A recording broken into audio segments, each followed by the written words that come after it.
Right, part 2 of my CFS journey. I have been going through my old videos on YouTube and I actually realised I posted part 1 of my journey about a year ago, which is a bit crazy. I cannot believe where the year has gone, really. And I do apologise for not posting a part 2 sooner. It's just, you'll find out why in a moment as I go through this video. So I got diagnosed with chronic fatigue about a year ago, and the last video I said I was about 4 weeks into my diagnosis, but I was having symptoms for about 3-4 years, and I was fighting to find out what was wrong, because you know in your body when something isn't right. And after posting that video a year ago, about a week or two afterwards, my mum got diagnosed with stage 4 cancer. So that totally flipped everything on its head. I was then sorting out my own, I am self-employed, so I sorted out my work to kind of go around the hospital appointments. So I was going up to the hospital with her every week or every other week. And then my last video was about exercise and my mindset around not being able to train as much. So obviously that my own training got put on the back burner on that sort of around about October time last year. And then with the hospital appointments and going through that with my mum, amongst all that, I actually had a 2-week cruise booked for my honeymoon in the end of November to December. So I went on my honeymoon and had the most amazing time. Actually got to take a step back from life. You all know what it's like when you go on holiday. Some lovely food, catching up on sleep. I remember about 3 days into the honeymoon, it might have been just the jet lag and the exhaustion, but I actually spent a whole day in bed. It was lovely, beautiful weather outside. It was a sea day, and I spent the majority of the day in the cabin watching films and sleeping. That was I just needed that day, and then I got on enjoying the rest of the holiday. There was a lot of walking involved. There was a lot of just chilling, sitting on the sunbed, having amazing food. So that took me up until mid-December we got back. So when I come back, it was the time that my mum was in the middle part of her radiotherapy. So that did actually knock her quite a bit, the radiotherapy. And then again, it was Christmas, so I took some time off with her. And then we got into January and I changed my diary, and I changed my kind of exercise regime around all of everything else that was going on in my life. So I didn't actually have a chance to really focus on my recovery for the CFS, which was totally fine. 100% totally fine, because my priority back then was obviously caring for my mum, making sure she was eating, making sure she was doing some light exercise. And it was quite good because I could do the light exercise with her. So we would do meditations together, we would do some yoga, gentle chair yoga together. We would go for walks. Again, they would be quite slow because she was recovering from all the appointments. And even some days just sitting on the sofa, doing a bit of colouring, watching TV with her. We went through various seasons of Friends. Yeah, it was good. It actually made me prioritise rest with her and for myself. It then got to, I think it was like about March time when COVID hit, and the 22nd of March is when I stopped working. We actually had a hospital appointment that day with mum, and me, my mum and my dad all got told that we need to take COVID so seriously because of my mum's immune system, and we all had to self-isolate from the 22nd of March. So that was the day that I kind of stopped working. COVID for me was a bit of a blessing in disguise because I had to take a step back with work. Obviously I wasn't earning at that stage because I am self-employed. I had some clients, I say I wasn't earning completely, I had some clients which I was coaching via Zoom, and I also coached for a ladies boot camp, and that was brilliant because I could do the classes via Zoom.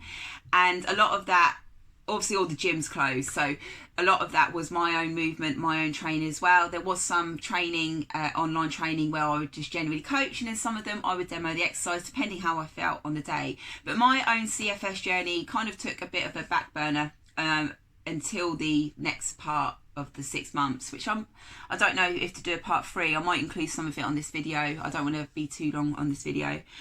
So in April, unfortunately, my mum's chemotherapy had to get to the point that it stopped, mainly because of obviously the stage of her cancer, and also because of COVID. Her immune system would have been too low, she would have been too high risk.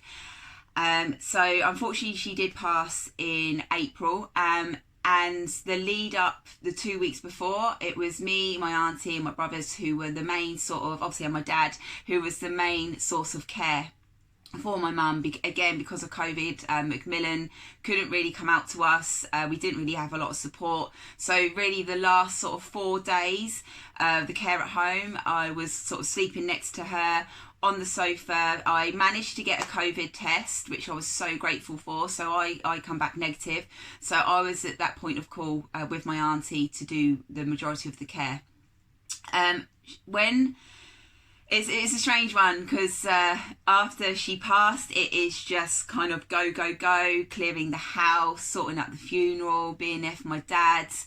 And my other half, my husband, was absolutely amazing support. He was on furlough, so he was around a lot of the time to help me, and there just so I wasn't alone. And that is when it kind of really hit me after that, in regards to the rest and recovery, where I needed now to take care of myself. And it's been a long journey. There's a few things in amongst that, actually. I was having the chronic fatigue clinic weekly calls because we started with the CFS face-to-face therapy pre-COVID. We only had 2 or 3 sessions, and then when COVID hit, we were having the phone calls over the phone. But my therapy for CFS actually turned into the therapy for caring for mum, and a little bit of grief therapy as well. So I was quite thankful over that time, because it kind of took a bit of a divert with my own therapy calls for the chronic fatigue syndrome into having therapy, talking therapy for grieving, which massively helps at the time.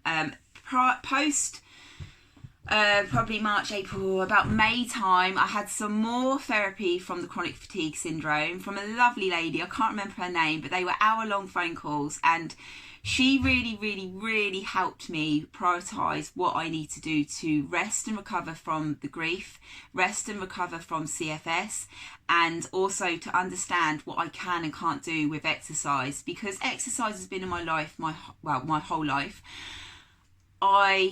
When I feel down, I want to train. But when you're in that space where you physically cannot do the training you want to do, it can bring your mood down massively.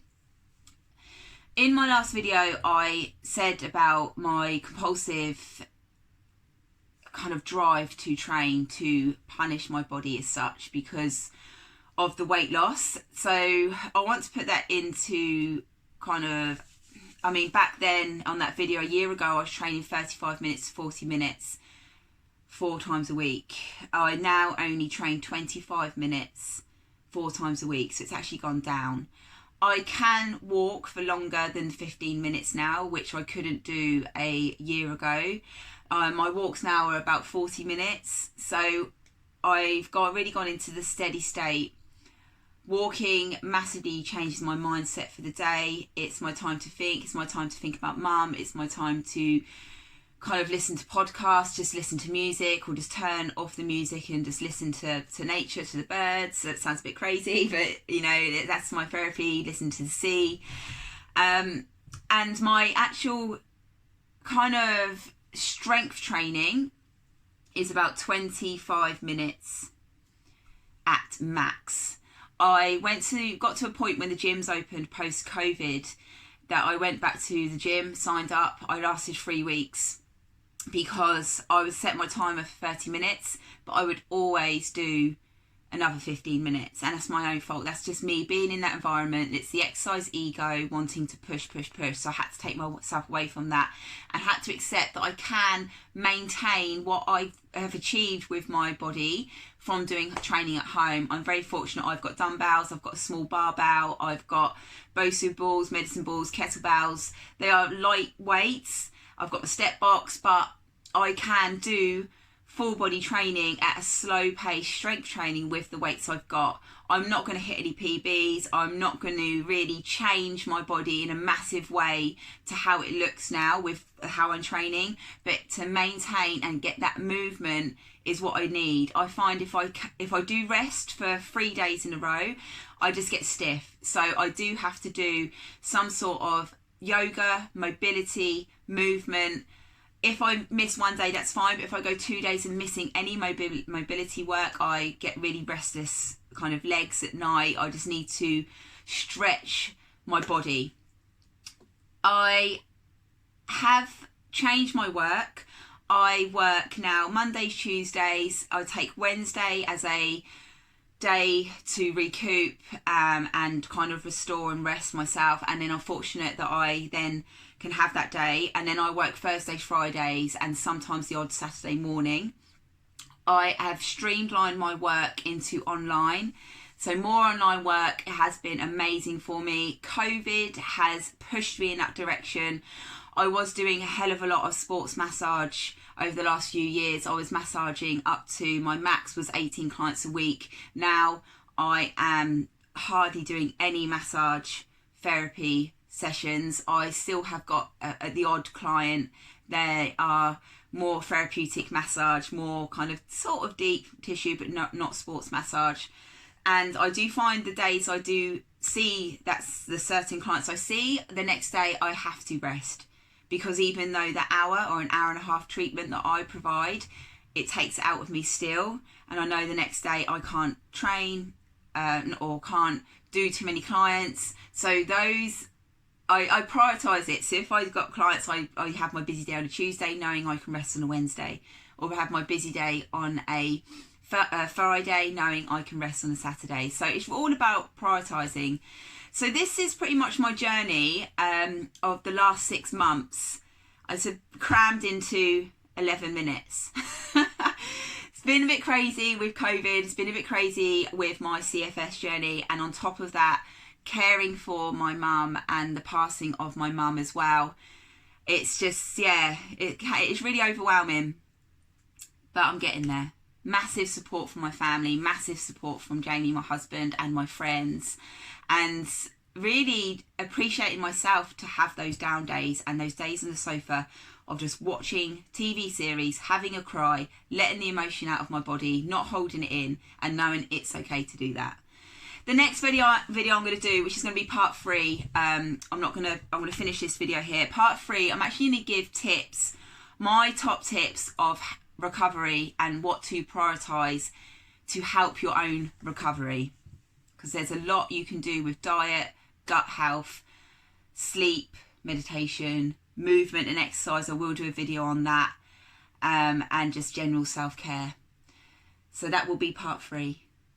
Thank you for watching. Any tips then or any suggestions for my journey to help me, I'm open to them.